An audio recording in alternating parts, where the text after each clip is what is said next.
دعا قبول کرانے کا طریقہ۔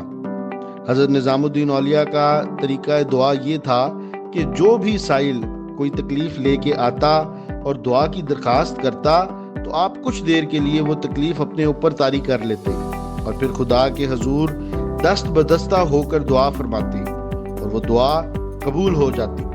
ظہیر الدین بابر بادشاہ کا بیٹا ہمایوں کسی لا علاج بیماری میں مبتلا ہو کے بستر مرگ پہ کئی روز سے لیٹا ہوا تھا۔ حکیم جواب دے چکے تھے۔ آخر باپ کو ایک ترکیب سوجھی۔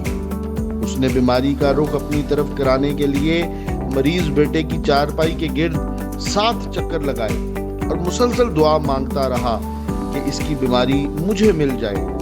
مورخ لکھتے ہیں کہ جیسے ہی چکر پورے ہوئے بیٹا ہمایوں اٹھ بیٹھا اور تھوڑی دیر بعد باپ کی بیماری شروع ہو گئی۔ باپ چند روز میں مر گیا اور بیٹے نے لمبی عمر پائی۔ مشہور واقعہ ہے کہ مسلمانوں کے ترک فرمانروا جب دوبارہ حج کرنے آئے تو انہوں نے اسی نابینا کو خانہ کعبہ کے صحن میں دعا برائے بحالی بینائی مانگتے دیکھا جو پچھلی بار بھی ادھر ہی تھا۔ حیران ہو کے پوچھا، تم ابھی تک اس در پہ بے مراد بیٹھے ہو؟ میں یہاں مکے میں 3 دن کے لیے آیا ہوں۔ 3 دن بعد میں جانے سے پہلے دوبارہ یہاں آؤں گا۔ اگر تمہیں بینائی نہ ملی تو تمہیں قتل کر دیا جائے گا۔ جب حاکم وقت دوبارہ آئے تو بینائی بحال ہو چکی تھی۔ دراصل اکثر لوگوں کی طرح وہ صاحب نیم دلی یعنی ہاف ہارٹیڈلی دعائیں مانگ رہے تھے۔ جب سامنے موت نظر آئی تو دعا کی شدت کئی گنا بڑھ گئی۔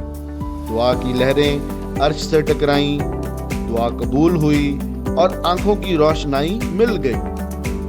ہم میں سے اکثر ڈبل مائنڈڈ ہو کے دعا مانگتے ہیں جس کا اثر نہیں ہوتا۔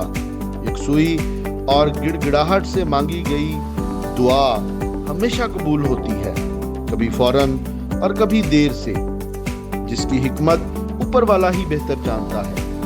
اسی کیفیت کو شعراء نے یوں بیان کیا ہے: افلاک سے آتا ہے نالوں کا جواب آخر، کرتے ہیں خطاب آخر، اٹھتے ہیں حجاب آخر۔